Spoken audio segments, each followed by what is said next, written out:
Hello friends, मैं astrologer Meenakshi आज अपने चैनल पर आप लोगों का फिर से स्वागत करती हूँ। आज मैं आप लोगों के पास फिर से आ गई हूँ और मैं चाहती हूँ कि आप लोगों की सबकी इच्छाएं पूरी हों, सबके सपने पूरे हों, सब खुश रहें, सब स्वस्थ रहें, सब व्यस्त रहें और सब मस्त रहें और सब मेरे इस चैनल को देखते रहें। लाइक करें, शेयर करें, सब्सक्राइब करें ताकि और लोगों तक की ये चैनल मैसेज और जो भी मैं बता रही हूँ वो सब उनको पहुँच सके। कोई ज़रूरतमंद हो जिसको इसकी ज़रूरत हो, जो ये सब जानना चाहता हो, उस तक ये मैसेज पहुँच सके और आप लोगों को भी मिल सके। और जो भी मेरे इस चैनल से जुड़े हुए हैं उन सब के लिए मैं विश करती हूँ कि उन सब की इच्छाएँ पूरी करे माता रानी। इस नवरात्रि में सबके घर पे माता रानी आए, सबको कुछ ना कुछ आशीर्वाद दे कर के जाएँ, सबके घर में खुशियाँ दे के जाए। माँ है, माँ सबकी सुनेगी, सबकी इच्छा को पूरा करेगी, सबके कष्टों को दूर करेगी। माँ कभी किसी को दुखी नहीं देख सकती है और सबके कष्टों का निवारण करके जाएगी। कहते हैं कि नवरात्रि में माँ धरती पर ही रहती है 9 दिन तक और सबके कष्टों को दूर करती है, सबकी सुनती है। बस आप दिल से, श्रद्धा से, विश्वास के संग सारे उपाय करते रहिए, तो आपको ज़रूर लाभ होगा। बस विश्वास से ही सब कुछ होता है। मानो तो भगवान है, ना मानो तो पत्थर ही होता है। तो अगर आप विश्वास करेंगे तो ही कुछ होगा। अगर विश्वास नहीं करेंगे और सिर्फ टेस्ट करेंगे तो कभी भी आपका कोई काम नहीं होगा। अगर आप मुझे टेस्ट करेंगे या माता रानी को या किसी को भी विश्वास से करिए, बस हो जाएगा काम आपका। तो जो भी पूजा पाठ करें दिल से करें, विश्वास से करें, मन से करें, भाव से करें। अपने मन के अंदर उन भावों को लेकर के आएँ, मेंटली कनेक्ट होकर के करें। भले ही सिर्फ प्रार्थना करें माता रानी से, वो भी आपकी सुनेगी। भले ही आप ज़्यादा कुछ नहीं कर सकते हैं, आप कुछ भी नहीं कर सकते हैं, बट मेंटली कनेक्ट तो आप हो ही सकते हैं। उसमें तो आपके कोई भी पैसे नहीं लगने हैं, कुछ भी नहीं लगना है। अगर आप ज़्यादा कुछ नहीं कर सकते तो ये काम तो आप ईज़िली कर सकते हैं। इसमें कोई भी प्रॉब्लम नहीं है, इसमें कोई भी खर्चा नहीं है, कुछ भी नहीं है, कोई मंत्र जप नहीं है, कुछ नहीं है। मेंटली कनेक्ट होकर प्रार्थना करने से कुछ भी नहीं जाता है। तो अगर आप एक्चुअली कुछ चाहते हैं तो ऐसा ज़रूर करिए। ये सबसे इफ़ेक्टिव है, इससे ज़्यादा इफ़ेक्टिव कुछ भी नहीं है, कोई भी उपाय नहीं है। लेकिन फिर भी क्योंकि हम माँ को मनाना चाहते हैं, उनको खुश करना चाहते हैं, उनके लिए कुछ करना चाहते हैं। इवन उनके लिए क्या हम कर सकते हैं, हम तो जो भी करेंगे अपने लिए ही करते हैं बस। लेकिन उनको खुश करने की एक छोटी सी कोशिश करते हैं। अपने काम हमारे खुद की हम अपने लिए करते हैं, जो भी करते हैं। तो वो सब कुछ करिए, माता रानी को मनाइए नवरात्रि में। इस नवरात्रि ज़रूर आपकी सब इच्छाएँ पूरी हों और सारे काम बने आपके सारे सपने सच हो जाएं। सपने सपने ना रहें, हकीकत बन जाए और सब कुछ अच्छा हो सबके साथ। मैं बस दिल से यही कामना करती हूँ आप लोगों के लिए। तो नवरात्रि में कलश की स्थापना बहुत ज़रूरी होती है। कलश के बिना माता रानी की कोई पूजा नहीं होती है, कुछ भी नहीं होता है। तो कलश तो बहुत ही इम्पॉर्टेंट है। कलश तो आपको माता रानी के लिए चाहिए ही चाहिए। तो कलश हमेशा जो होता है वो मिट्टी का कलश बहुत ही शुद्ध होता है। मिट्टी का कोई भी बर्तन जो होता है वो बहुत ही शुद्ध होता है। तो सोना, चांदी, पीतल, तांबा कुछ भी नहीं है, कुछ मत लीजिए। आप एक मिट्टी का कलश लेकर के आइए मार्केट से और वो ही कलश माता रानी के सामने स्थापित कर दीजिए। उसी कलश से स्थापना करिए, उसमें ही जल भरिए, क्योंकि सबसे ज़्यादा शुद्ध मिट्टी का कलश ही होता है। एक दिन हम सबको भी मिट्टी में ही मिल जाना है और मिट्टी में मिलकर ही चले जाना है। तो मिट्टी ही है सब कुछ मिट्टी है, हम लोग भी मिट्टी हैं। तो मिट्टी से ज़्यादा पवित्र और शुद्ध कुछ भी नहीं होता है।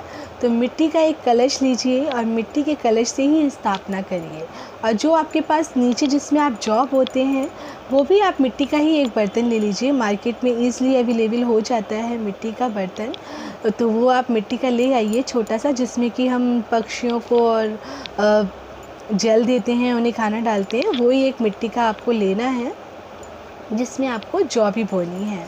तो कलश के लिए सबसे बेस्ट यही है। वैसे तो लोग चांदी का कलश लेते हैं, सोने का कलश लेते हैं, बहुत सारे कलश लेते हैं और बहुत सारे लोगों की इच्छा भी होती है कि हम कुछ ऐसा करें, सोने के कलश रखें। अगर आप ऐसा कुछ करना चाहते हैं तो एक गोल्डन कलर का पेपर आता है जो चॉकलेट पर भी चढ़ा हुआ होता है।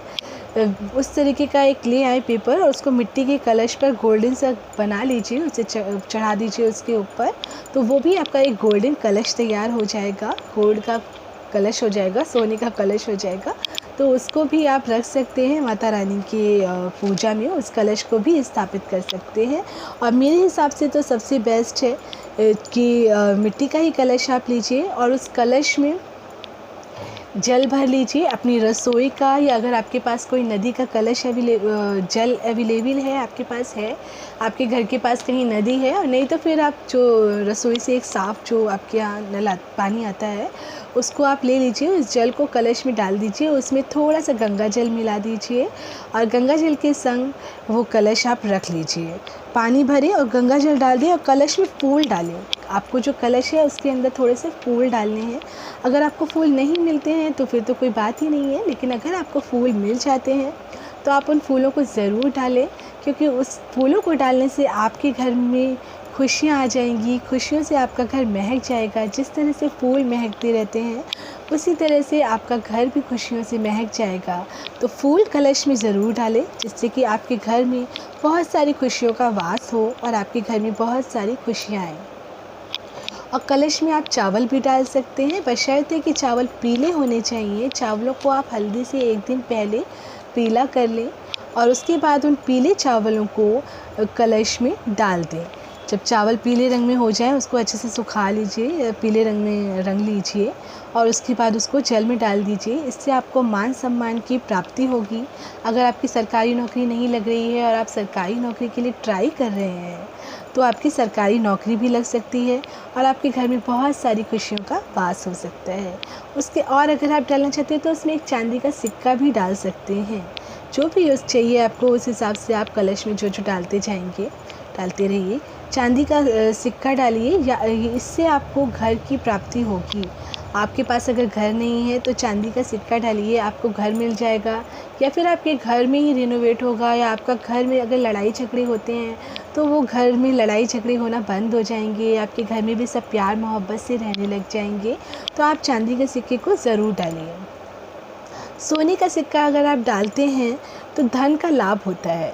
तो अगर आपके पास सोने का सिक्का है तो आप कलश में सोने के सिक्के को डाल दीजिए। इससे आपको धन की प्राप्ति होगी, आपके धन में बढ़ोतरी होगी, धन का आपको लाभ होगा, धन आपके घर में रुका रहेगा, ज़्यादा खर्च नहीं होगा, अगर खर्च होगा तो और आ जाएगा। तो धन की प्राप्ति के लिए आप सोने के सिक्के को डालें, उससे आपको धन की प्राप्ति ज़रूर होगी। और कलश में आप दूर्वा भी डाल सकते हैं। अगर आपके पास दूर्वा कहीं से आपको मिल जाता है, दूर्वा तो ईज़िली मिल जाता है, पार्क में होता है, मार्केट में भी मिल जाता है, तो दूर्वा ले आइए और थोड़ा सा दूर्वा कलश में डाल दीजिए। इससे आपके घर में जो भी रोगी है, आपके घर में अगर कोई स्वस्थ नहीं है, कोई रोग है, तो वो रोग दूर हो जाएंगे, आपके घर में सब स्वस्थ हो जाएंगे। तो इससे भी आपको बेनिफिट ही होगा, बीमारियां दूर हो जाएंगी आपके घर से। तो ये भी एक बहुत बड़ा फ़ायदा है। कुछ लोगों के घर में बहुत बीमारियां होती हैं, आए दिन कोई ना कोई बीमार हो जाता है, तो दूर्वा को कलश में डालिए, इससे रोगी का रोग दूर हो जाएगा आसानी से। रोली से स्वास्तिक बना लीजिए, कलश पे रोली से स्वास्तिक बनाइए, कलश में जल भर लीजिए और देखते रहिए कि जल जो है वो सूख ना जाए। तो पूरा प्रॉपरली जल उसमें भरिए और हो सके कलश जो मिट्टी का होता है, मिट्टी के कलश में पानी बहुत जल्दी सूख जाता है, तो उस कलश को आप 1-2 दिन पहले ही ले आइए और उसके बाद उसको पानी में थोड़े दिन एक दिन रात भर उसको जो है पानी में भिगो के रख दीजिए, पानी में ही पड़े रहने दीजिए। तो फिर वो पानी में जो है कलश आपका पानी को सोखेगा नहीं और पानी उसमें रहेगा। तो आप पानी उसमें अच्छे से भरिए और देखते रहिए कि पानी सूखे नहीं। कलश के स्थान को चेंज मत करिए, कलश जहाँ पर रखा है उसको वहीं पे रखे रहने दीजिए। जहाँ भी आप स्थापना करना चाहते हैं कलश की, उसको वहीं पर करिए, बार बार जगह चेंज मत करिए। एक ही जगह पर रखिए, जहाँ स्थापना हो गई है वहीं पर स्थापित करिए। और कलश के ऊपर थोड़ा सा कलावा बांध दीजिए ऊपर से। रोली से स्वास्तिक तो बनाएंगे ही आप, और कलश में जल भी चढ़ाइए। कलश पे पान के पत्ते लगाइए, कलश पे पान के पत्ते लगा लीजिए और उसके ऊपर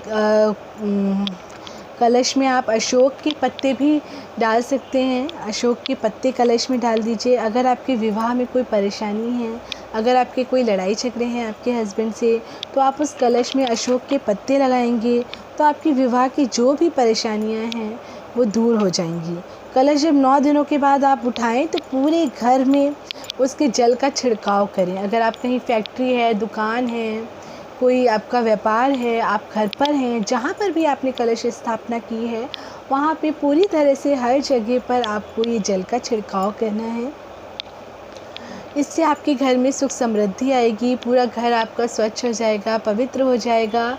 ये जल बहुत ही पवित्र होता है, 9 दिनों का माता का आशीर्वाद होता है इसके अंदर। तो इस जल को आप अपने पूरे घर में छिड़कें, अपनी फैक्ट्री में छिड़कें, और जो कलश में जो भी सामान है उस सामान को निकाल करके, फूल तो आप नहीं रख सकते हैं तो फूल आप प्रवाहित कर दीजिए कहीं पर, या कहीं मिट्टी में दबा दीजिए। आपके घर में गमला है तो उसमें कहीं डाल दीजिए। और बाकी जो उसमें सॉलिड सामान है, जैसे सिक्का है, सुपारी है, और जो भी कुछ आपने उसमें डाला है वो सब आप एक लाल कपड़े में बांध करके अपने घर पर अपनी तिजोरी में रख लीजिए। कहीं फैक्ट्री में आपने कलश स्थापना की है तो वहाँ पर रख लीजिए। इससे आपको बहुत ज़्यादा लाभ होगा। ये कलश स्थापना आपको करनी है। और अब उसके ऊपर आपको क्या करना है दोस्तों, आपको उसके ऊपर एक नारियल रखना है। कलश जब स्थापित हो जाता है तो उस पर एक नारियल भी रखना होता है। उस पर 7 बार कलावा से बांध करके स्वास्तिक बनाकर उस नारियल पर, और उस नारियल को कलश के ऊपर स्थापित कर दीजिए। नारियल आपको पूरे 9 दिन तक जब स्थापित हो जाएगा तो जब आप नारियल को हटाएंगे, आप नारियल तोड़ेंगे, तो नारियल अगर आपका ख़राब निकलेगा, अगर आपका नारियल ख़राब निकले तो परेशान मत होइएगा। नारियल ख़राब होने का मतलब होता है कि माँ ने आपकी पूजा को स्वीकार कर लिया है और वो आपको बहुत जल्दी ही कुछ अच्छा, कुछ बड़ा देने वाली है, और आपकी पूजा स्वीकार हो गई है, माता रानी ने उसको स्वीकार कर लिया है। तो वो नारियल आपका अशुभ माना जाता है अगर नारियल आपका ख़राब निकलता है तो। और अगर नारियल आपका अच्छा निकला है तो भी कोई प्रॉब्लम नहीं है। इसका मतलब ये नहीं है कि कुछ बुरा हो गया है, नारियल अच्छा निकला है तो। नारियल अच्छा निकला है तो अच्छी बात है, आप उस नारियल को तोड़िए और पूरे घर में अपनी पूरी फैमिली को वो नारियल खिलाइए और खाइए। कोई भी दिक्कत नहीं है, इसे प्रसाद रूप में ग्रहण कर लीजिए, कोई परेशानी नहीं है। और नारियल ख़राब निकले तो भी परेशान मत होइए। तो ये सब कुछ आप करिए इस नवरात्रि पर, आपको ज़रूर लाभ होगा ये सब करने से। नवरात्रि पर माता रानी सबकी इच्छा को पूरा करती है, आपकी भी ज़रूर करेगी। आप भी दिल से करिए, आपके संग भी सब अच्छा होगा, आपके भी सारे सपने साकार हो जाएंगे और सब कुछ बेहतरीन से बेहतरीन और बहुत ही अच्छा हो जाएगा। तो प्लीज़ ट्राई करिए, इसी तरह से पूजा करिए, कलश स्थापना करिए, जॉब होइए, घर को स्वच्छ करिए, गंगा जल से छिड़किए। नवरात्रि के बाद पूरे घर को नवरात्रि के जल से, कलश वाले जल से छिड़किए। ये सब आप करिए, इससे आपके घर में सुख समृद्धि आएगी, लक्ष्मी माता का वास होगा और दुर्गा माता ज़रूर आपकी सुनेगी। 9 दुर्गों की पूजा करिए और माँ की आराधना करते रहिए।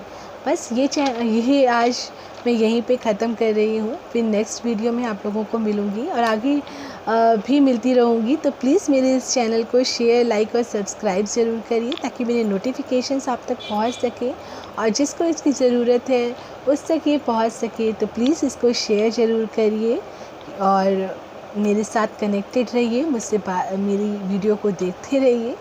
फिर नेक्स्ट वीडियो में मिलती हूँ मैं आप लोगों को। तब तक के लिए बाय बाय दोस्तों।